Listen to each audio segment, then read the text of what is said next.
আসসালামু আলাইকুম সবাইকে। আশা করি সবাই ভালো আছেন। তো আমার কবুতরগুলোকে খাবার দিচ্ছি। তো এটা হচ্ছে আমার ফ্লাইং ইউনিটের কবুতরগুলোর খাবার খাওয়ার দৃশ্য। এখানে বেশিরভাগ বাচ্চা কবুতর, গিরিবাজগুলো বাদে বাকি সবগুলো বাচ্চা, এবং এগুলো হচ্ছে আমার এখানেই ব্রিড করে হওয়ানো। তো এখন একটা জিনিস খুব বেশি আমাদের আতঙ্কের ব্যাপার হচ্ছে যে অনেক বেশি ভাইরাস এবং ব্যাকটেরিয়া জনিত রোগ ছড়াচ্ছে। তো এই ক্ষেত্রে আসলে রোগবালাই তো সব আল্লাহই দেন এবং তিনি হচ্ছে সুস্থ করে দেন। এখানে আসলে আমাদের উচিত যে আল্লাহর কাছে দোয়া করা যে কবুতরগুলা বা আমাদের প্রিয় পশু পাখিগুলোর যেন কোনো অসুখ বিসুখ না হয়। এর পাশাপাশি আমরা কি করতে পারি? তো এর পাশাপাশি খুবই গুরুত্বপূর্ণ কাজ হচ্ছে যে আপনার ভ্যাকসিনগুলো করে রাখা। যেমন দুইটা ভ্যাকসিনের কথা না বললেই না, সেটা হচ্ছে প্যারাটাইফয়েড বা সালমোনেলা, আর একটা হচ্ছে রানীক্ষেত।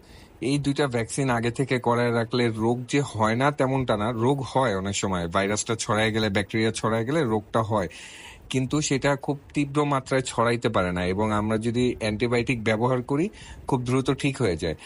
আর হচ্ছে যারা আমরা এখনো ভ্যাকসিন করাতে পারি না, বা আমরা অনেক নতুন ফ্যান্সিয়ার আছি বা পালক আছি, খুদে পালক আছি, দুই একটা বা চারটা কবুতর পালি, তাদের ক্ষেত্রে সবচেয়ে গুরুত্বপূর্ণ বিষয়টা হচ্ছে যে আমরা যেন নতুন কোনো কবুতর ঘরে নিয়ে না আসি, অর্থাৎ বাহিরের কোনো কবুতর যেন নিয়ে না আসি।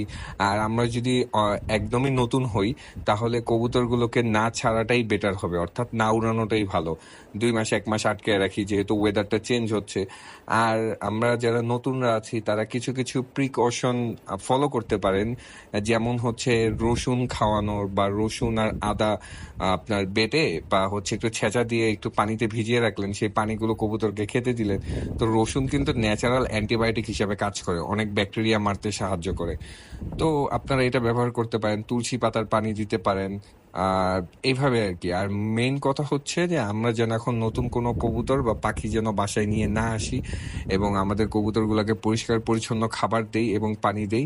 আশা করি হচ্ছে আমাদের ভাইরাস ছড়াবে না। আর সবচেয়ে ইম্পর্টেন্ট ব্যাপার হচ্ছে প্যারাটাইফয়েড, যেটার কথা বলছি, সেটা কিন্তু ইঁদুর থেকেও ছড়ায়। অর্থাৎ ইঁদুর আপনার লফটে আসলো, কবুতর যে বাটিতে পানি খায় সেখান থেকে ও পানি খেলো বা খাবার খেলো, ওখান থেকেও প্যারাটাইফয়েড হতে পারে।